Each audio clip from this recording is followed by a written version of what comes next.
Hello, everyone. My name is Allie Wilbur. I'm curator of public programs at the Museum of Wisconsin Art. As we begin 2022, the year of glass, we enjoy our final weeks with our current exhibition, The Studio Glass Movement in Wisconsin, the Hyde Collection. This exhibition celebrates 60 years of Wisconsin glass artwork with our newly acquired, very generous donation of a glass collection by Dr. James and Karen Hyde. There's a lovely catalog to go along with the exhibition, which can be purchased right now at the museum gift shop. And today, to speak on the history of studio glass in Wisconsin, we have Jan Smith, board member for the Art Alliance for Contemporary Glass and co-chair of the International Year of Glass in the United States. Jan was also the previous director of the Bergstrom Mahler Museum of Glass in Neenah, Wisconsin for 14 years. She wrote the main essay for our exhibition catalog, which is the first comprehensive history of the studio glass movement in Wisconsin, starting with Harvey Littleton in the 1960s through the present day.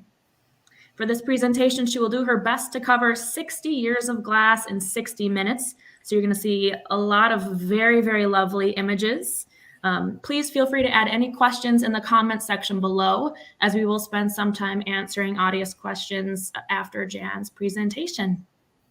So I won't take any more time. Jan, if you would like to start with your 60 years of glass in 60 minutes. Okay, thank you very much, Allie. We'll take it away. Are we sharing now? Yeah, you're live, you're going. Okay.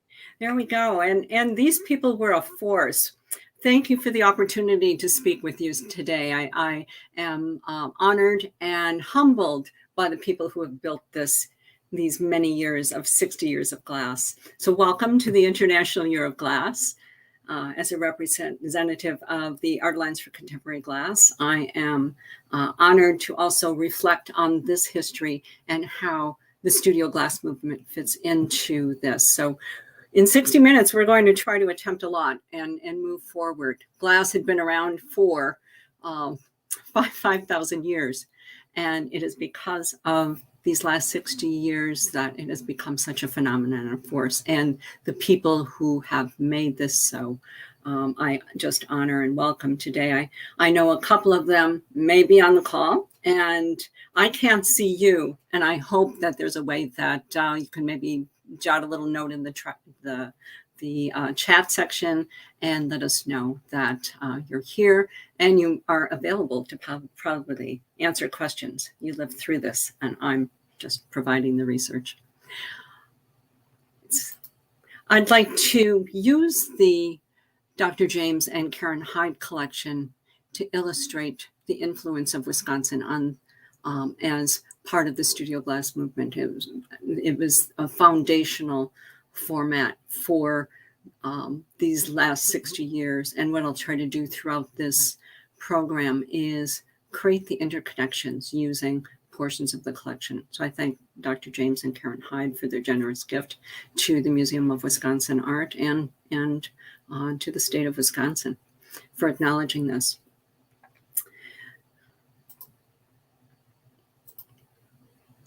So what we'd like to cover in the next 60 minutes or so is how did we get to 60? So here's the plan. I'll give you kind of an overview of the historical content. We'll take a look at both university programs, Madison and the University of Wisconsin River Falls, that form a foundation for the Hyde Collection.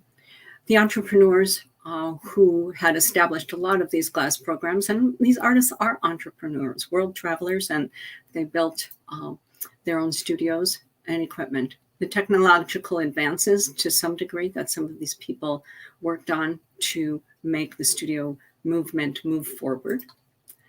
Newcomers to the state, as well as the support for the artists, what I'm calling the trifecta: artists, collectors, and the exhibition system that helps support and drive this movement.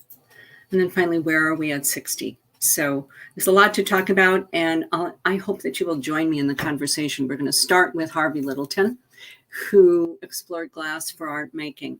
In the summer of 1942, he had worked at the Corning Vicor division. His father, Jesse, was the first physicist hired by Corning in 1913. And so Harvey had access to the factory from a very early age, about the age of 6.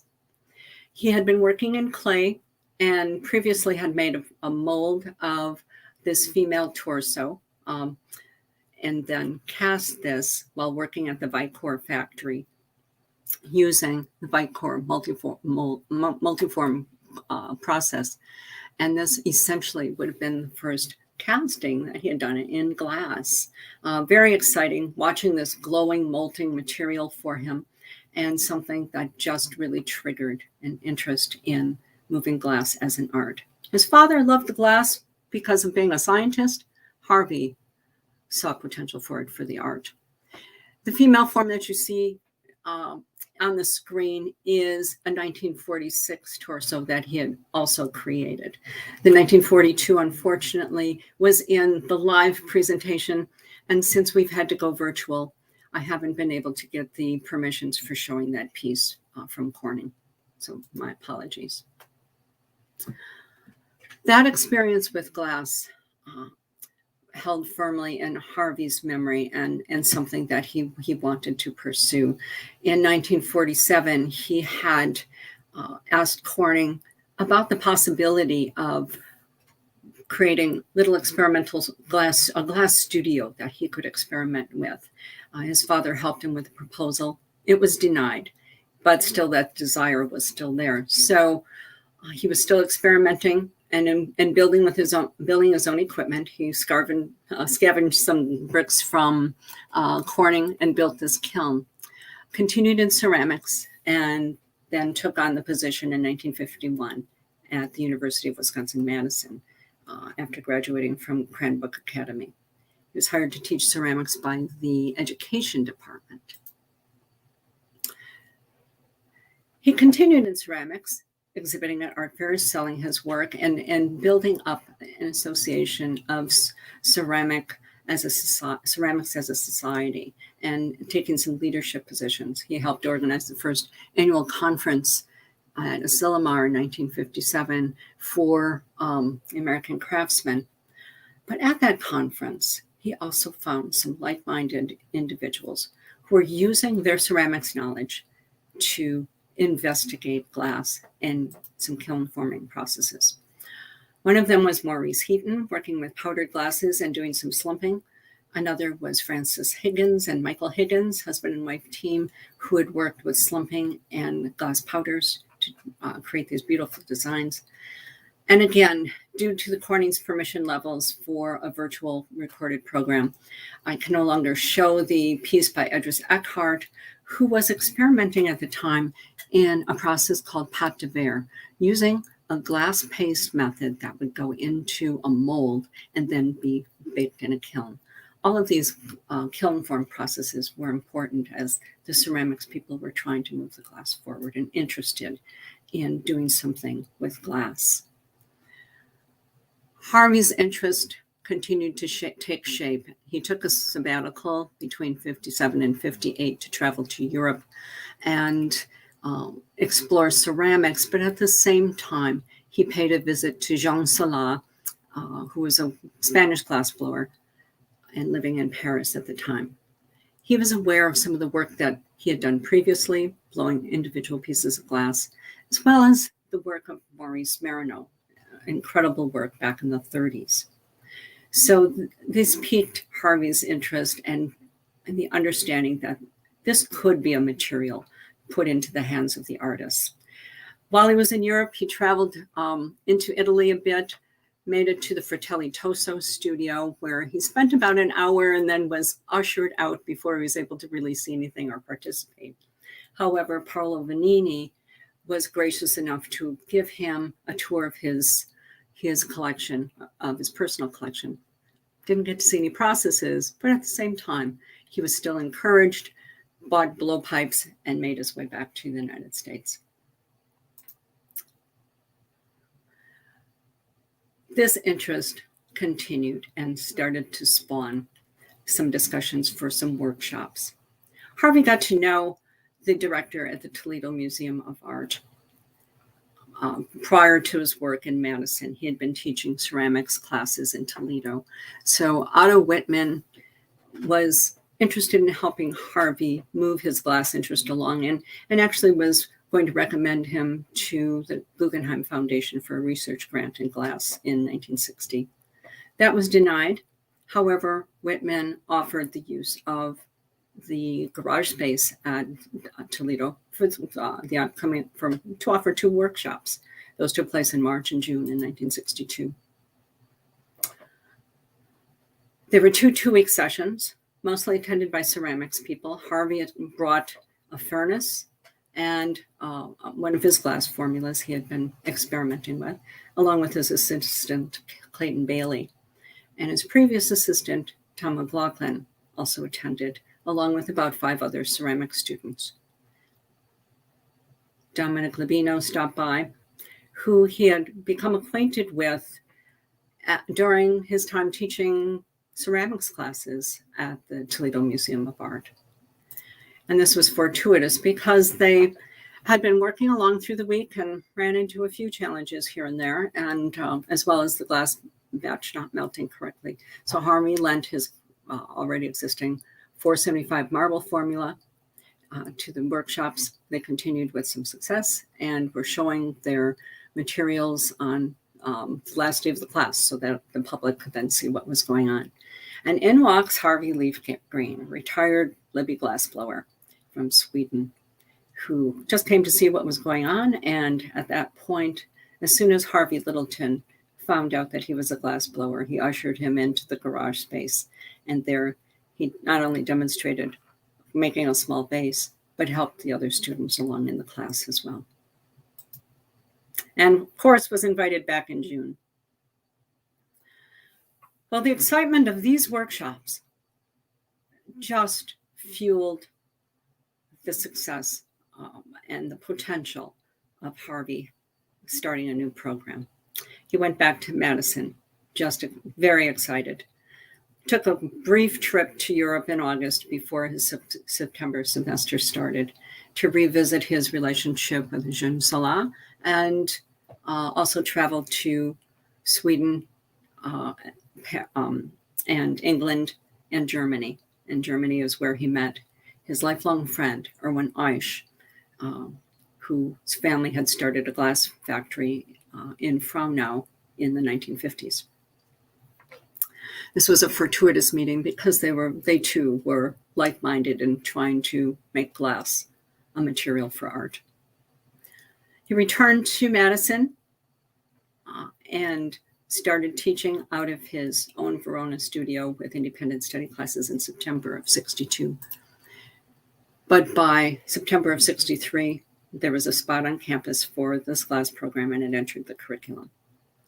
This was just a wildly exciting material to be working with, as difficult as it was, as challenging as it was for the students. And talking with many of the students, they often said the students were just one step behind their professors in the teaching. But what they were learning together and what they were figuring out on their own with this makeshift material was just incredible. And incredible for them to experience. They were often working with scavenged material. They were making their own equipment, and they're often working in not the best of conditions with makeshift things. But this crude form expanded and grew rapidly into some real excitement. Also want to point out that they didn't have colored glass to work with, and there was much experimentation with some of the ceramics backgrounds. Silver nitrate formed the basis of some of their coloration, but it was very limited. Harvey continued his friendship with Irwin Ice, whom he had met in that summer of 1962, because they shared this vision, and he often appeared a couple of times at Harvey's studio.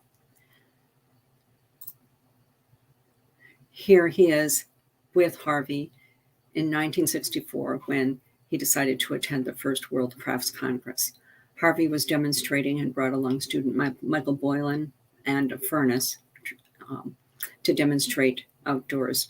Now, the excitement of seeing glass demonstrated just catches on like wildfire. And this was very exciting to one of the attendees, Bill Brown, who was the director of Haystack Mountain School of Arts, asked Michael Boylan to take the furnace and drive that out to Haystack to start a program there. And what you're starting to see in just little bits and pieces is the movement of these travels and the growth of a program because of the excitement that was being shared about this new medium.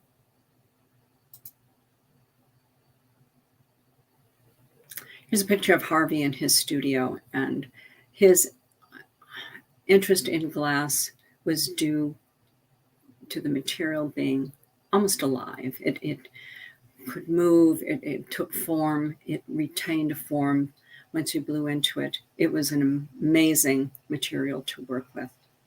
And he wrote in his search for form, to preserve within a given form the robust nobility of a hot, thick glass ready to be blown, and while blowing it, to let the nature of the glass assert itself.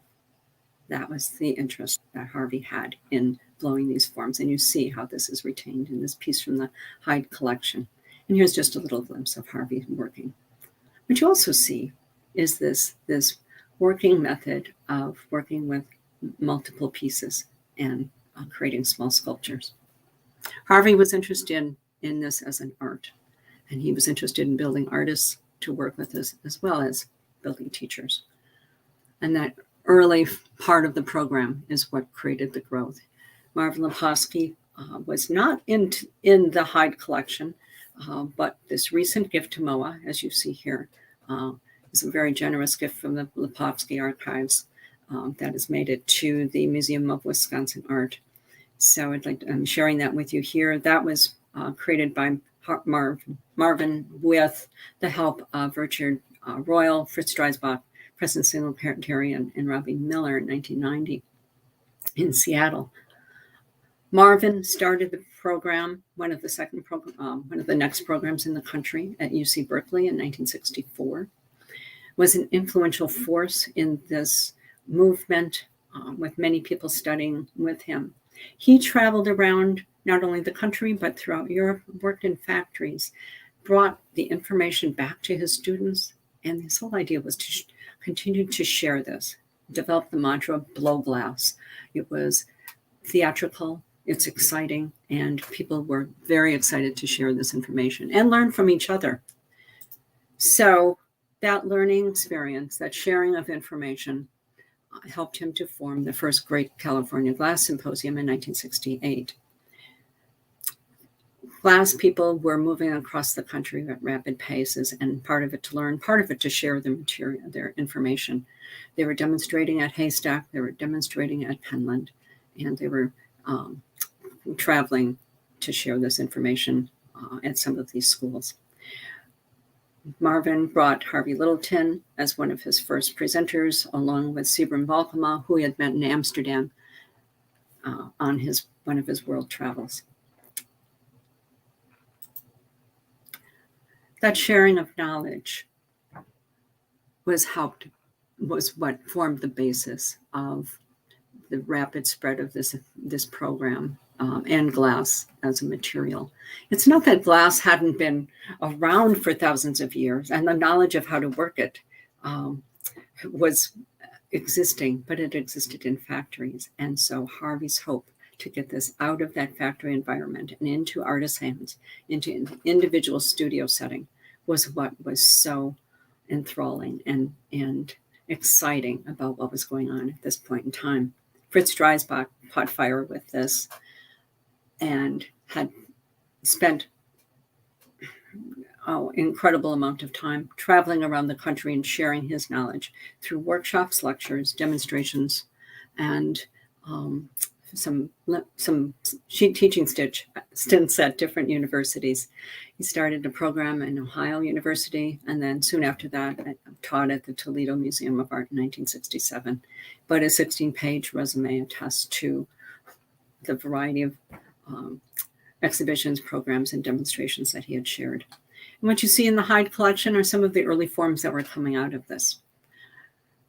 They were made likely with 475 marbles, using silver nitrate as their colorant, the silver streak across the front and the brown application on the front. They look crude by today's standards, but these were wildly exciting and incredible pieces at this point in time, sharing this molten material and the knowledge and excitement of this. The backdrop for this slide is an attempt at this rapid growth that was drawn by Tom McLaughlin, Fritz Dreisbach, and Marvin Lepofsky, starting to connect the dots. And that is the incredible thing that in this nutshell, I'm trying to explore with you today through the Hyde collection on how there was this rapid growth because of the excitement of the material by people who started at these Madison and university programs, starting with Madison and the University of Wisconsin River Falls. So start thinking in terms of a mental map as we go through this. Carnegie Mellon University in 1967, started by Boris Dudchenko, this piece in the collection. Kent Ibsen, starting Mankato State in Minnesota, then moving on to the School of the Art Institute, and by 1973, Virginia Commonwealth. An incredible explosion in just a very short period of time, and expansive. David Hutchhausen was the later student of Harvey Littleton's. He started out exploring glass at the University of Wisconsin in Wausau at Marathon County, just finding some old equipment in a back room. He then learned that Harvey Littleton was teaching an actual program in Madison, studied with Harvey, and then moved on to Illinois State University to study with Joel Philip Myers, after which getting a Fulbright scholarship to travel to Europe and worked in Vienna at the Lobmeyer factory. Here we have a picture of him applying glass to the outside of what he was creating, a fantasy vessel. And this is one of the results in the exhibition. You can see that he started out very humbly as well, working art fairs and selling his glass creations at the time. I loved this photo. I just had to include this. Dale Chihuly is not in the Hyde collection, but an important figure to Wisconsin and to acknowledge the work that he had done. This is a wonderful photo of him creating a bowl for Audrey Handler. And he's working with David Hutchhausen at the university, doing a demo at the University of Wisconsin-Madison. He graduated from Madison with a degree in sculpture. He then moved on to the Rhode Island School of Design, graduating with an MFA in ceramics in 1968. Traveled on a Fulbright to Italy, which is important because he then brought those Italian ideas back to the United States when he established his own glass programs, one at RISD in 1969, and then the other at Pilchuck, establishing the glass school at Pilchuck by 1971. That was instrumental for and foundational for a lot of the artists able to take workshops on new techniques and technologies, and continues today. This is just a very snippet of information and accounting from just a few people who we've talked about in this program, starting with 1964 and the explosion of glass going across the country. You can read for yourself, but what we will do throughout this afternoon is try to connect the dots on where people went and who studied with whom and how that proliferated the next generation as well. Sam Herman was in Europe, in England, at the Royal College of Art in 1966 and rejuvenated their program in 67, a place where John Clark went to study, Audrey Handler went to study, and Colleen Ott also had spent some time there. Marvin Lepofsky was opening another glass program at the same time he was teaching at UC Berkeley at the California College of Arts and Crafts. And then Roland Jahn worked with Dan Daly to open a program at the Philadelphia College of Art. Curtis Hord in Minnesota. Fred Marcus starting in Illinois at Illinois State University in 1967. Henry Hallam, important figure at Kent State, 1969. Dale Chihuly starting the program in 1969 at RISD, and then opening up Pilchuck in 1971. John Clark, coming from the University of Wisconsin River Falls program, then studying at the Royal College of Art to get his MFA, and coming back to open the Tyler School of Art at Temple University after doing some work with Marvin Lepofsky. David Hodghausen had a teaching stint as well at Tennessee Tech until 1989. Looking at the University of Wisconsin River Falls program now, there's just a little focus on Madison. Doug Johnson was a Madison student of Harvey's. He was tapped in 1965 with the purpose of starting a glass program at University of Wisconsin River Falls, which got off the ground in 1967, in what was called the coal bin. Again, I can't emphasize the conditions enough that people were starting out with in this material. But for the love of glass, they pursued and figured this out. It's just amazing, and went from these makeshift conditions to what we'll see forming today. There's a bottle made with 475 marbles from the Bergstrom-Muller Museum collection done by Doug Johnson. Doug was talked about lovingly from many of his students as a real force and a dynamic educator, a great teacher. And the photo that you see here just gives you a sense of the camaraderie and the rapport that he established and how those people carried it on. Jim Engelbretson, one of his students, followed him as the professor at the University of Wisconsin River Falls. We have Colleen Ott sitting down here in the corner. I don't know all of these students, but this is Jean Koss, who you will see a little bit later, but not in the collection. Doug Johnson is centered here. Young Pat Casanova in the collection is down in the corner. These people have remained friends because of this camaraderie. We don't want to forget Mick Milan up here, who was demonstrating at Corning in 2016 at the GAS conference. And here are his comrades coming to support him. John Clark. Andy Magdans, who was at the program at UW River Falls and then got his MFA at the University of Wisconsin-Madison, and Jean Koss, all friends who remain friends today. A little picture of John Clark. He was not in this photo because he spent a lot of his time traveling and gathering materials and information for his art. Here he was pictured in Cairo. Jim Engelbretson picked up where Doug Johnson left off at River Falls. He was there for 33 years and talked about equally well as from all of his students, imparting such a sense of teaching and sharing of information very generously, as well as a way to make a living as an artist. All of these people from Harvey on were teaching artists not only to teach, but how to make a living. Some of them have, as you've seen the Hyde collection expand, it started out with him making purchases at art fairs, getting to know the artists, and that's how a lot of these artists had continued their rapport with their buying public. A lot of these students also studied in Europe, and at the encouragement of Dr. John Bailey, Dr. Robert Bailey, lovingly called Doc, went to Europe on a Porter Abroad program that was very popular. Jim Engelbretson was one of them who studied in Sweden.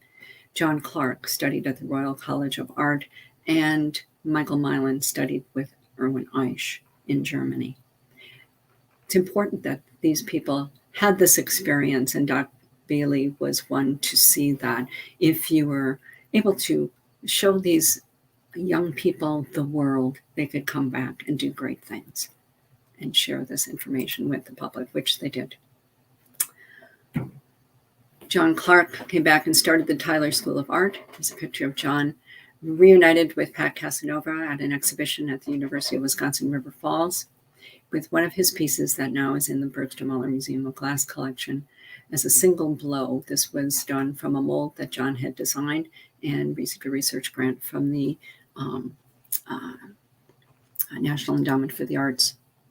His travels helped him form his heroic figure series, and this is just one piece from his experience in Florence, the priest, talking about Christianity and its influence on culture. His legacy at the Tyler School of Art is not from where he came, but what he left behind. He started out with a 1,000 square foot furnace studio and makeshift equipment that he had built himself in a glass studio, and left behind a 10,000 square foot studio for his next, for his successor. One of his students was Owen Brennan, who is now at the University of Wisconsin, River Falls. Owen was highlighted for this position by John because of not only his incredible sharing and teaching ability and ability to establish rapport, but what he, as another generation of artists, could bring to this platform. Owen had a combination of working in production and as well as working as an artist in private practice. He had studied with any number of important people along the way, along with Preston Singletary, whose knowledge of and richness of exploring his own culture was imparted on Owen Brennan to continue to explore his Irish culture through his art and his heritage, which you see reflected in his work in this exhibition and in the collection.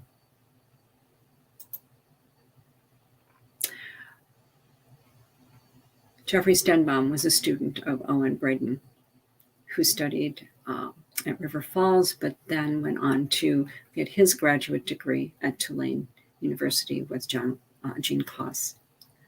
He brings a different dynamic to his work based on his experiences, and his work becomes rather autobiographical as a story of experiencing PTSD after being a soldier in the Middle East. He's remained in the area and continued work in a variety of workshops and exploring his work through different formats, but mostly kiln form glass. Here's a snapshot of what we've been trying to look at so far today. So let's just summarize this a little bit. Harvey Littleton at University of Wisconsin-Madison. Doug Johnson, a student of Harvey Littleton, starts the program at River Falls. Jim Engelbretson, a student of Johnson, traveled to Sweden, got his MFA at RISD with Dale Chihuly, then replaced Johnson. John Clark, a student of Johnson, starts the Tyler School of Art program after studying at the Royal College of Art with Sam Herman, a student of Harvey Littleton. Gene Koss, student of Johnson, graduated with his MFA under John Clark and then started Tulane University program. Owen Brennan, a graduate student of John Clark, and began at the University of Wisconsin River Falls teaching there with student Jeffrey Stenbaum, who graduated from Tulane with Gene Koss. The story goes on, and this is just a snippet. So I'll apologize anywhere along the way for leaving anyone out of this picture as I tried to assemble works from the Hyde collection and try to make these connections for you. There are people who worked as entrepreneurs outside of academia as well, people who are running their own studios and galleries, workshops, as well as have exhibited at art fairs and commissions. We'll start with McMillan from the University of Wisconsin River Falls program, who was a former student of Doug Johnson, studied on that quarter abroad program in Fraunau, Germany with Irwin Ice, entered the Peace Corps, volunteering, which also probably created an interest and sensitivity to world issues. Irwin Ice established this connection between glass and contemporary art and its abstract expressionist quality and ability to transform an idea. He then went on to an MFA with Joel Myers, and then back to the family farm after doing a number of workshops around the country, teaching at Haystack, Penland, and the Archie Brave Foundation. Then back to running a family farm, and which has proven quite an opportunity to balance both that vocation with his glass art in a seasonal way, one informing the other. It's a special practice. Pat Casanova, Thomas Moraz, and Nolan Prohashka all use the idea of landscape and natural formations around them, certainly inspired by Wisconsin, as part of their work.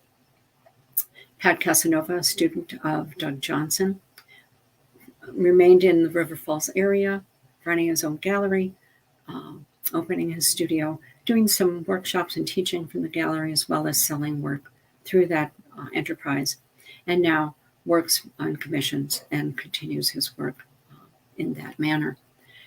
He did not study abroad, but continued his gallery practice in the River Falls area. Nolan Prohaska was a student of Jim Engelbretson, did not continue his studies in glass, but has a horticulture degree that informs his practice today, working with plants and incorporating that into his art. He runs his own studio, so these artists are making a living and their own studios and their own practice, exhibiting in a variety of formats, from galleries they've built to art fairs and festivals.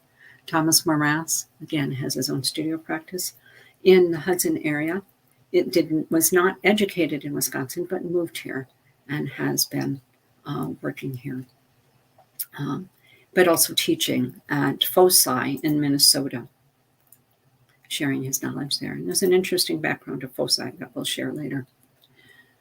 Colleen Ott also studied at River Falls, did some graduate work with Fritz Dreisbach in Ohio, did some work at the Royal College of Art, and after Harvey had moved to North Carolina after his retirement, was an assistant to Harvey in Spruce Pine.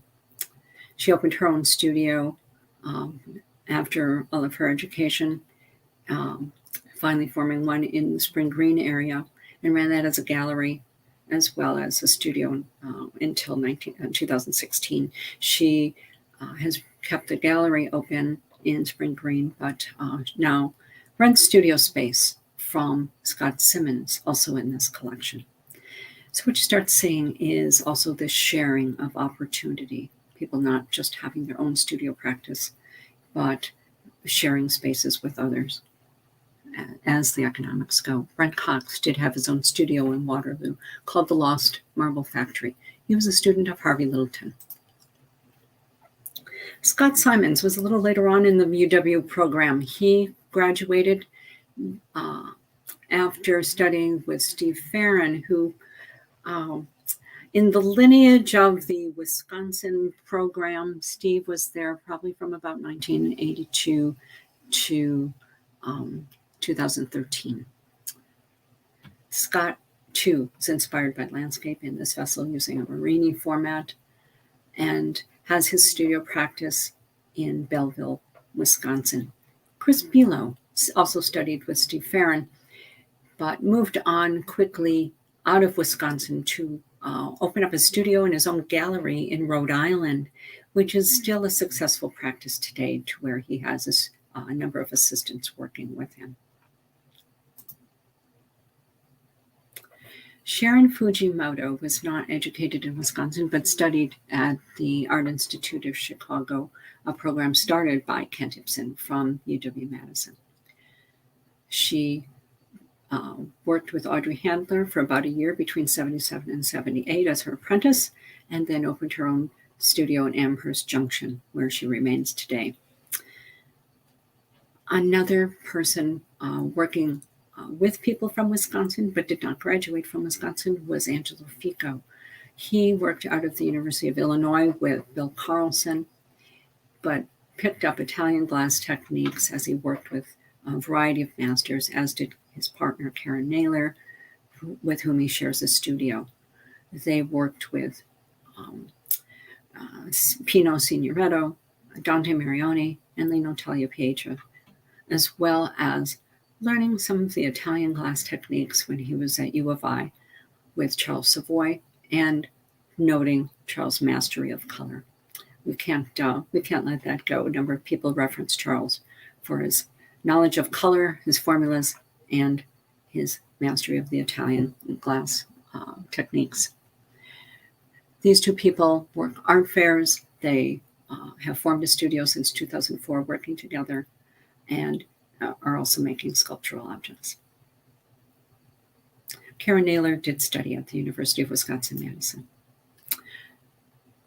Stephen Cox studied at the University of Wisconsin-River Falls with Jim Engelbretson, and then shared a studio with him for 30 years, making his own work. He's now sharing a studio with Polly Cudd, also a UW River Falls graduate.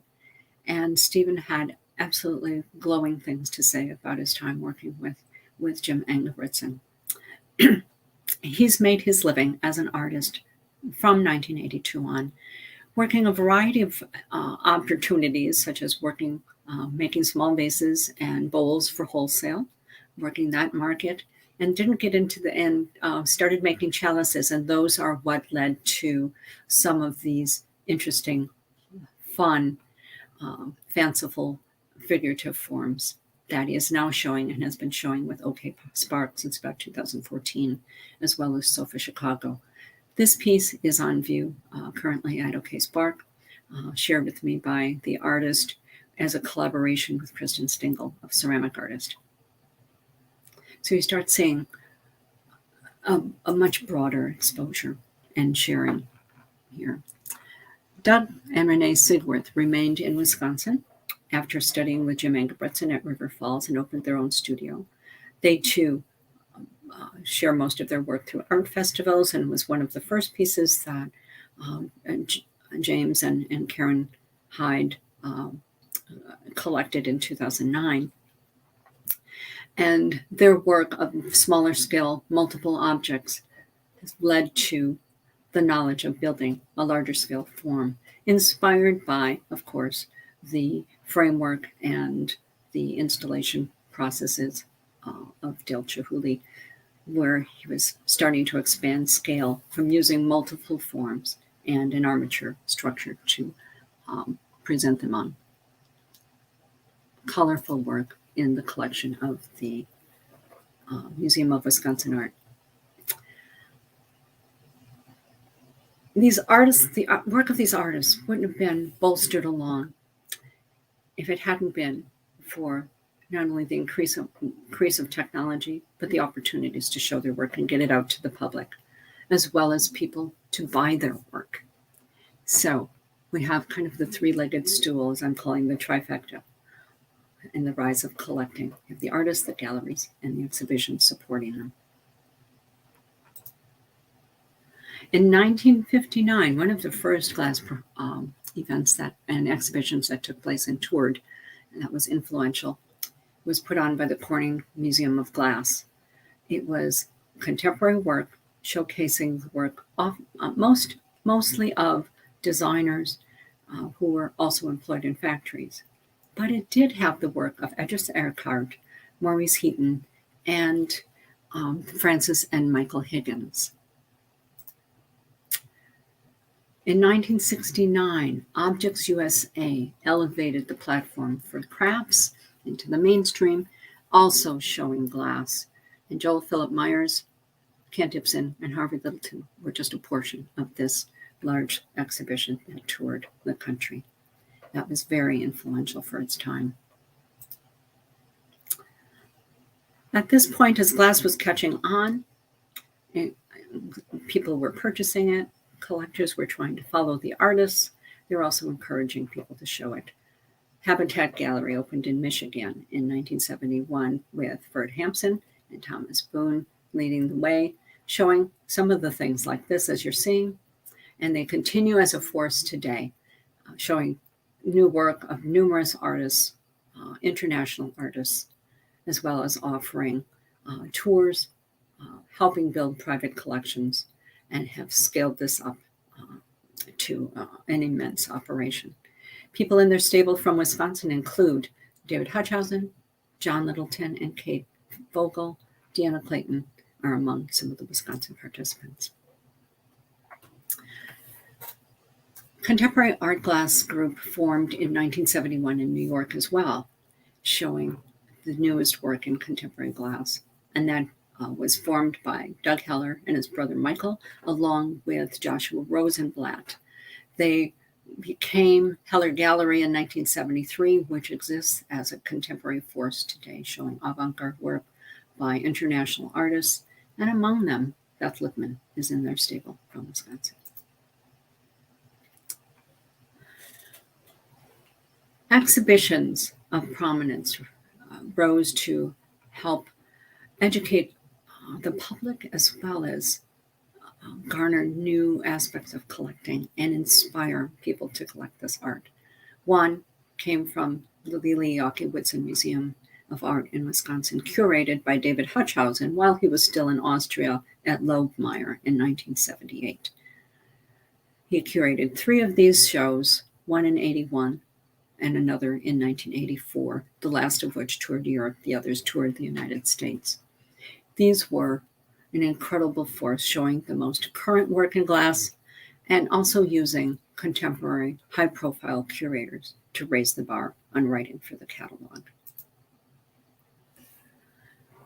Corning decided to do another glass show in 1979, New Glass, showing contemporary work under the leadership of Thomas Buechner, then director of the Corning Museum of Glass, who was a champion of the contemporary glass and had looked back at what they had done 20 years later to bring this to the forefront again. What he's pointing to here, interestingly, is a work by Audrey Handler that was included in the show and then acquired for the Corning collection. This is called The Wedding Breakfast. It was an avant-garde and interesting piece for its time because it used multiple materials, not just glass, but incorporated wood, metal, and the glass in a narrative object form. That work continues today, and this is the piece that is in the Hyde collection, Bowl of Fruit, Monuments to Glass. That show was incredible. It took 3 years to assemble, had 96 artists in the show and from different countries, and it toured the United States and Europe, and continues with New Glass now. Not to be left behind, Wisconsin had its own glass shows in 1982, curated by Jane and Michael Milan for the University of Wisconsin Oshkosh, as well as the University of Wisconsin River Falls, looking at the most current art of the day with a catalog essay by Joan Falconer Bird, people who had been the movers and shakers of Wisconsin and were gaining quite a bit of notoriety by this time. Joan Bird was one of Harvey Littleton's first students, but continued as one of his major biographers and taught at the University at Western Carolina University, and was a champion of glass in North Carolina. She did not continue in glass, she taught ceramics. Additionally, Wisconsin was not left behind in this opening and supporting of the glass movement from the very beginning. In 1969, Edgewood Orchard Gallery opened in Door County. It was the brainchild of Irene and Ann Haberlin. It started out showing about 9 glass artists scoured from the UW program, of which Anne was very familiar after graduating from there. She opened her first glass show in 1978, full glass show, which was an incredible opportunity to allow for educational practices as well, in which we will get to. And I just want to mention, if you purchase the catalog, there's a mistake in the catalog. I noted that she opened her gallery in 1978. She started her first glass program in 1978 and opened the gallery in 1969. So that note is at the end of this lecture in the notes. What transpired from this wonderful opportunity was a series of glass weekends that brought together the artists, the collectors, and education in a wonderful social outdoor atmosphere. It became a much beloved event up until about 1994. Here we see John Littleton, Kate Vogel in behind. Here she is on the other side at the bench, assisted by Audrey Handler, making their iconic bag in the bag form. You can see the wonderful effect of having an audience and how enthralled these people are watching these demonstrations.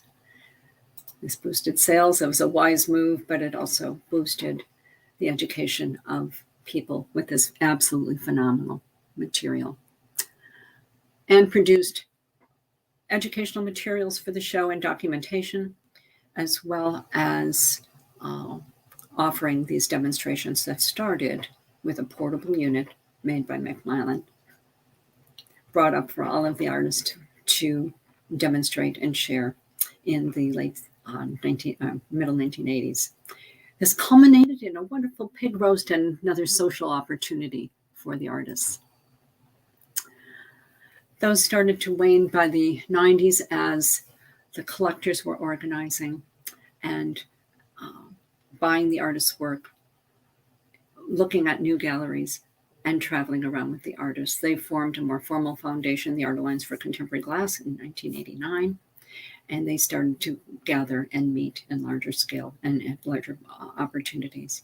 One of them was SOFA Chicago. It was founded in 1993, Sculpture, Objects, and Functional Art, which became a huge showcase and event, an educational as well as social platform for these artists to exhibit. Galleries would come from around the world, sometimes up to about 100 galleries, showcasing the artists and new work. It was an exciting atmosphere, very social, but also with multiple layers of education. Here we see the trifecta being brought together. Wisconsin collector Roseanne Milius with artist Deanna Clayton, Midwest artist from Missouri, Susan Taylor Glasgow, and a museum presence.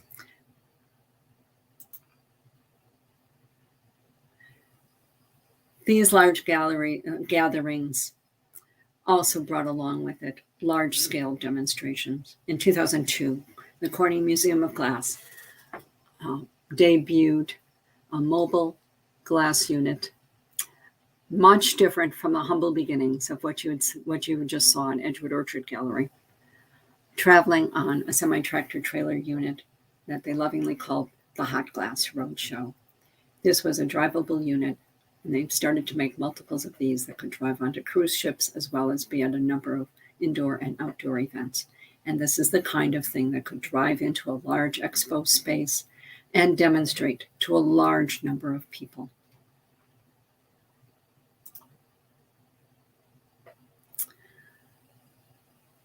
But I can't emphasize enough the learning and the early exploration and the do-it-yourself trailblazers who helped build all of that equipment, the technology behind this, and the camaraderie and the growth of these programs in order to make this possible. Glass Art Society was formed by UW-Wisconsin graduates Audrey Handler, Fritz Dreisbach, Marvin Lepofsky, Henry Hallam was their first president, and Mark Pizer and William Bernstein came from Penland. These people organized the information that was being put together and wanted a place of their own.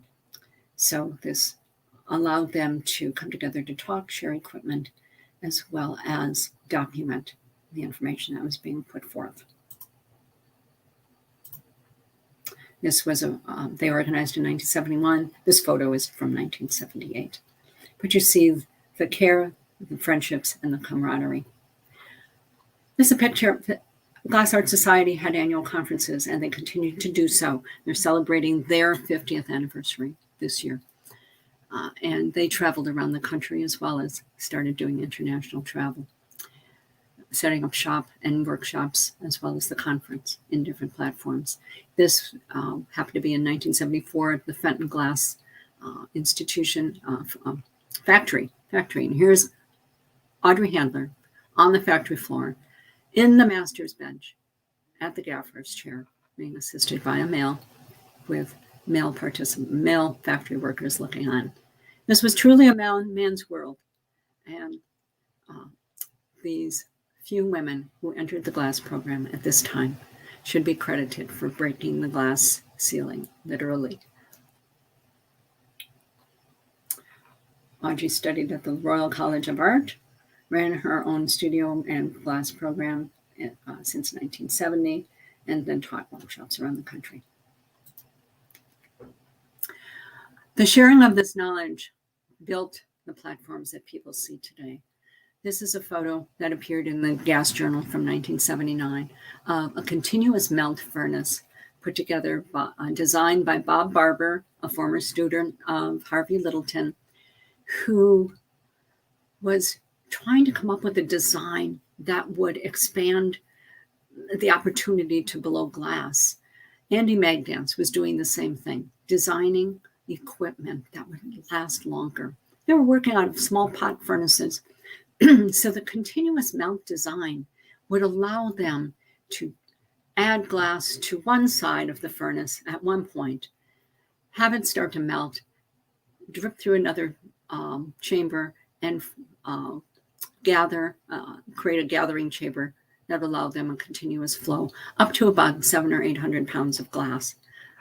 Much different than working with the single 100-pound single pot furnace. These designs were shared freely and continued with the entrepreneurship that you'll see today. Many of the artists were educated in this system, went on to explore and help build the platforms that the artists who are working today have been able to take advantage of. Daniel Schwartz was one who graduated from the UW-Wisconsin program and also had an engineering degree.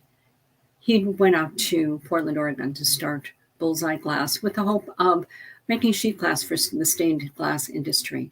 And these are some of his visions that his wife Lonnie shared with me from early on with a young Danny at the helm. It moved from the exploitation of glass blowing on to fusing and making glass for a larger community, and then making glass for larger structures, and that opportunity to grow into the 21st century use. And I'd like to share with you a video from Bullseye Projects of Glass Today, which includes work by Jeffrey Stenbaum. The company has grown to 140 employees, offering artist in residence programs and research and development opportunity for the artist to explore these glasses and forms. So what happened from Wisconsin, and a person sharing this work today throughout the world for other artists and hobbyists. It's an incredible story. And again, we're just talking about a snippet of what's happened over time. Here, I'd like to share with you the technology, as we had seen before, the designs of a continuous melt furnace. And this is a continuous melt design put together by Wetdog and installed at the University of Wisconsin. Here we have a humble photo of the furnace of Harvey Littleton in his 1964 studio. And above, the 2009 continuous melt furnaces put in by Wetdog. Eddie Bernard started Wetdog as a service to the industry. He had seen the need, and he started this in 1996 after working glass as a teenager with Paulo Dufour, who actually studied with Marvin Popsky. Bernard went to get his BFA at the Rochester Institute of Technology, where Michael Taylor, a student of Harvey Littleton, was teaching, as well as Andy Magdance, who had been talking about the continuous melt furnace designs. In the exhibition is a piece by Jackson Schwartz, this elegant tall vase with Batuto treatment on the outside from 2009. What Jackson went to do with his skills was start an elegant lighting factory called Hennepin Made in Minnesota that operates today, not only as creating functional lighting wear, but also a space for artists, residencies, and event space that he's continuing to build. It's an interesting combination of and a hybrid community of creative endeavors. As we see another wave of glass artists coming to the state, we have the explorations of Door County and the rural community with Jeremy Popelka and Stephanie Trenchard coming to Door County. Jeremy and Stephanie met in a painting class at Illinois State University, studying with Joel Philip Myers. Also, Jeremy continued his work in glass with Marvin Lepovsky in California, and then worked for Marvin, but then also did some teaching and learned some of his casting skills while being an assistant at Pilchuck to Bertolda Lean. His work has a dynamic presence informed from an interest in archaeology and history. And he works alongside with Stephanie, working their work side by side, but together as well. Stephanie started working in casting after they moved to Door County and has been doing work as an honor to women artists and in an art history series that she has formed. Still using both of their painting background to inform their work. Their work has challenged them to go bigger, work outside their community. They'd been asked to form a glass studio in Thailand, which they did, and now are giving back to their own community and teaching. Which now he starts seeing that the artists are becoming proficient with the material as this next generation is moving. They've gained the technical ability and the facility to start sharing and share their knowledge on a variety of levels. Deanna and Keith Clayton were also in Door County. They met at in Henry Hallam's class at Kent State University, and then Keith went on to study in Illinois.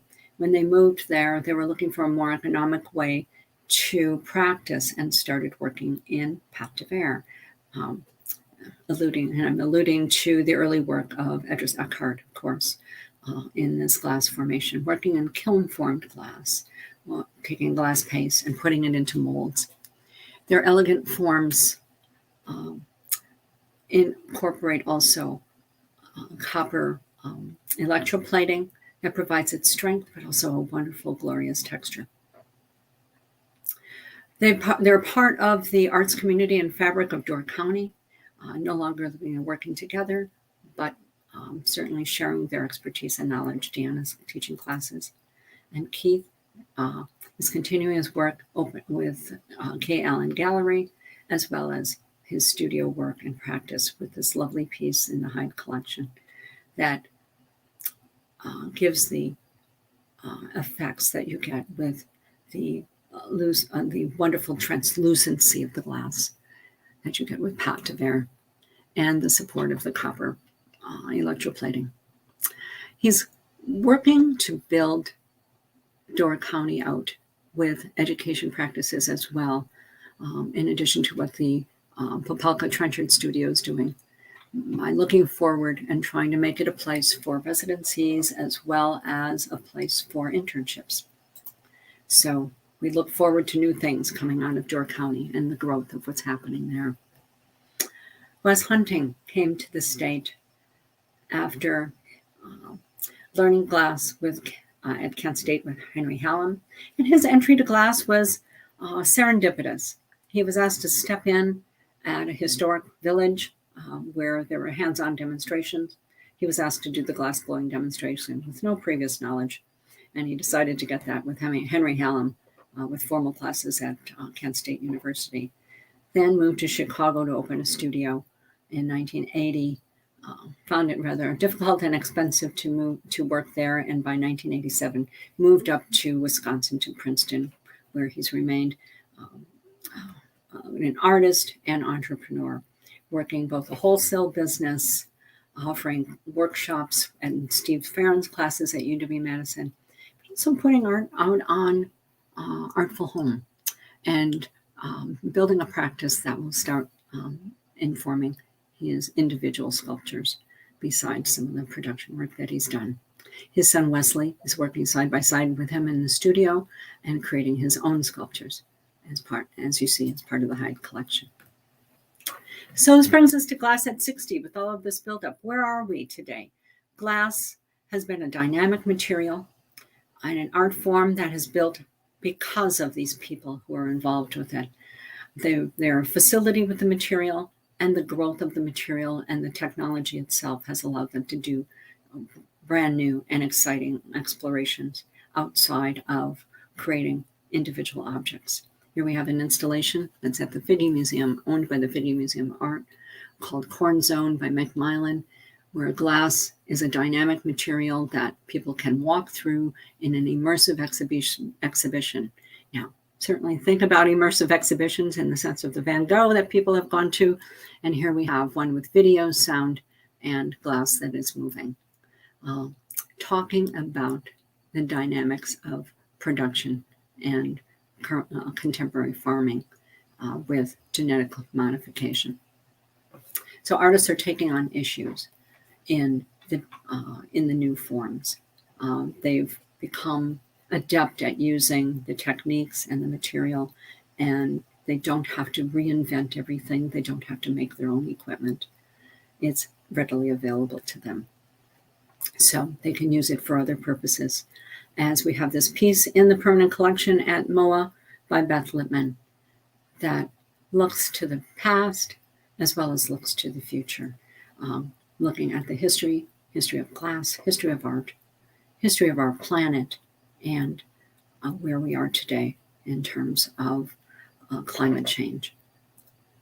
So glass has been around for experimentation and scalability, and it's changing to be able to create messages of social concerns that these artists can work with. The large scale was certainly, we have to give a nod to Dale Chihuly for taking glass out of this, just out of the studio environment and the gallery and putting it into public places. And this is the Mendota wall at the Cole Center. And the exterior is graced by work from Steve Farron and Gail Simpson as lighted sculptures.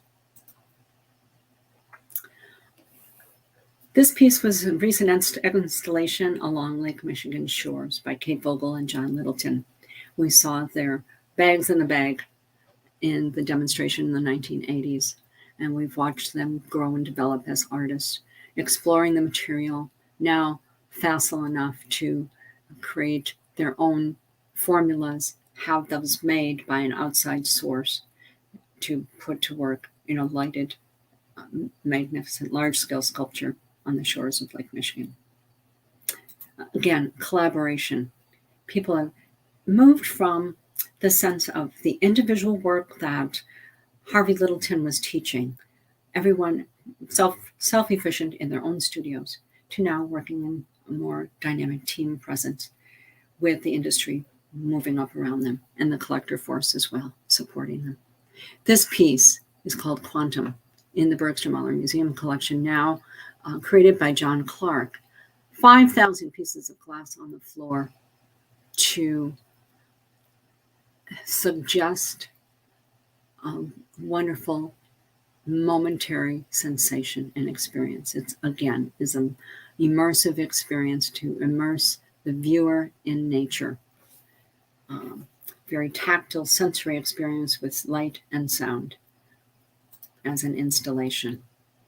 Installations were not new, and neither has been performance art necessarily. It started out in the 60s with Merce Cunningham dancing among objects created by Jasper Johns. And we still have performance art today in a new dynamic sense using glass. Glass, in a sense, has always been kind of a performance material. It was worked in teams. It's hot, it's moving, it's flowing. People are moving around a floor, moving from one part to the other. And artists have taken this to a new level because of their facility and agility with this material. They can now communicate in a new way with a material that is no longer just object-based, but can now be ephemeral and the art in a different format.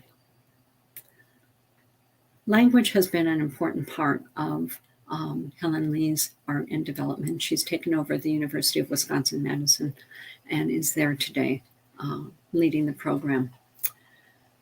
As artists explore glass as a material for its materiality and its ability to communicate, they can also use it for communicating new messages. She uses neon to talk about, in this particular piece, a sense of wonder.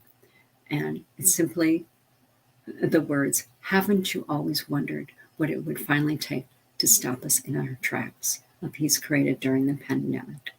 Certainly something that stopped us all in our tracks. And you can see from her studio practice, she's interested in language. She's interested in the impact of language. And through that has developed another format for artists online to look at the issues of diversity and inclusion. So glass artists are speaking out today on a variety of platforms, using their skills as artists to send new socially relevant messages. So please check out Geeks Glass. It's an interesting online forum for for issues of cultural equity and diversity and inclusion. Bullseye Glass was started by Michael Boyd as a community glass center in 1999. Michael Boyd was self-taught and came from Ohio to Wisconsin to study glass with a number of people around Wisconsin, including Pat Casanova in the River Falls area. This opened as a community center and continues as a nonprofit to have a place for people to learn glass at the community level and create their own art. So glass has transitioned from just being an individual artist material to becoming a material more broadly available to people because of this growing industry, because of what can happen, because of the proliferation of how it's being taught. And the materials available today. It's also a material through programs like this that are becoming available to at-risk students and underserved populations, part of Bullseye's mission. It's still an amazing scientific material. And after my conversations with Andy Magdance, he pointed me to some work he was doing with the Media Lab at MIT, collaborative project with Peter Hauck on 3D printing of glass. This is the website. These are some wonderful things that are coming out of that lab and the experimentation with glass and 3D printing. An incredible move forward as we look at the 60 years of glass. So as we close, we look at glass that's been a performance. It's been a material that people have built their skills. The curiosity of the technique has grown through the challenges that people have faced and shared and encouraged each other. It's been craft, function, form, beauty, fragility, and everything. It has succeeded in what it has done and grown and exploded. And in that explosion, it's also succeeded with a platform developed by Tim Tate and our friends William Warmus and Glass. So please check out Glass Secessionism as they look at the continuing and changes of glass over time and how glass is becoming a messaging material and a work for art and a different platform. I'd like to thank you and thank everyone for this opportunity who helped me put this material together with resources for being able to talk with you today, and also the opportunity to thank the Art Alliance for Contemporary Glass and the work that they have done to build this platform, supply resources for this program, and be part of pushing forth the International Year of Glass. There is a little video at the end that I'm not able to share with you. I can't click on this link, unfortunately, but we'll try to share it on the YouTube channel because it shows a dynamic presence of what is going on in glass today and will be throughout the year, celebrating the 60th anniversary of Studio Glass, as well as this International Year of Glass. And we are fortunate in Wisconsin in this year to be a part of it through this exhibition and the things to come. Thank you very much. Thank you so much, Jan. End. Yeah. So if anyone has any questions for Jan, feel free to put them in the comments. We do have a couple of time for a couple of questions here. That was such a thorough presentation. I don't know how many questions people might have, but right now is the time to post them. Thank you so much. Something that I was thinking about during this presentation is how with each exhibition at MOA, I have the opportunity to learn something new and meet new artists. And I've really been struck during this glass exhibition. One, about how all of the artists know each other. They're all friends with one another. And also just how truly lovely they all are as people. I've enjoyed meeting every single one of them. And I was thinking about how it must be a qualification for being a glass artist, working with such a fragile, delicate, and challenging material, to be a very calm and, what did I write down? A calm, fluid, and patient human being. And that's definitely the vibe that I've gotten from all of them. One question that I had listening to your talk, something that I was struck by when you were talking about early experimentation with the medium and the students, you mentioned scavenged materials. Maybe you don't have an answer for this, or maybe you do, but what were some of those scavenged materials that they were experimenting with at that time? Some of the stories I hear are quite humorous. Some have talked about pulling up trucks behind factories to gather discarded glass from production of bottles and manufacturing, and then driving it back to the studio. I think that came from Stephen Cox for some of the programs at River Falls. Some tell stories of having parties over the weekend and consuming enough beer that the bottles could then be remelted on Monday. Some talked about the use of cold cream jars and maybe some other substances that formed the basis for a white glass or material that could be used to explore some of the early remelting properties of the glass. So it's run the gamut. And I'm sure some of the artists who, if there are any artists watching today, can improve on that. I'm retelling what I've been told. Artists are creatures of creative necessity and problem solving, certainly. I love that. And that's what I love about this material and the resourcefulness, but the drive and the ingenuity to continue under extreme odds and challenges.